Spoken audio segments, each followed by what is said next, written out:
Индийский миллиардер, пожилой мужчина по имени Раджеш, давно был известен своей жесткой позицией в бизнесе.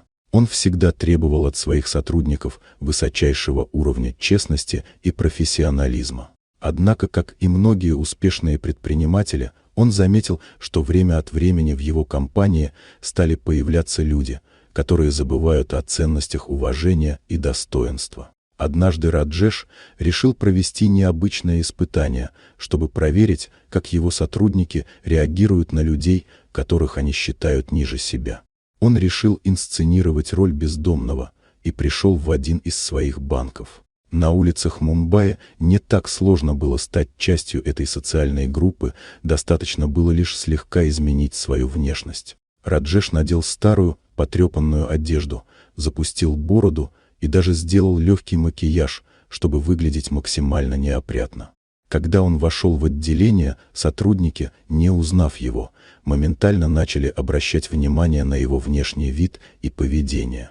Один из работников, молодой охранник, увидев мужчину в грязной одежде, сразу начал грубо прогонять его. «Убирайтесь отсюда, мы не обслуживаем бездомных», — сказал он, не удосужившись даже выслушать просьбу незнакомца.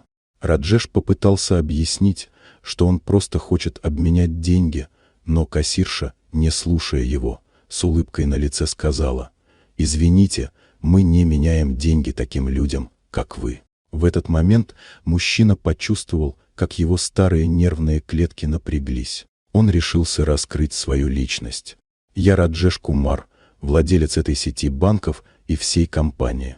И если я, как бездомный, недостоин уважения и обслуживания, то что говорить о других людях, которых вы осуждаете за их бедность?» — сказал он. Почувствовав, как атмосфера в помещении сразу же изменилась, работники застыли. Они пытались оправдаться, но было уже поздно. Раджеш достал свой телефон и набрал номер директора банка, сообщив о том, что все эти сотрудники немедленно увольняются. «Такие люди не могут работать в моей компании», — добавил он решительно. На следующий день в газете появились заголовки о том, как миллиардер уволил целую группу сотрудников за их нечеловечное отношение к бездомным. Внутри его компании была проведена генеральная чистка не только по должностям, но и по моральным принципам.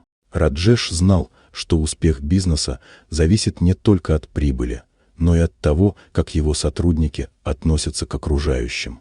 С тех пор в его компаниях начали уделять особое внимание корпоративной культуре.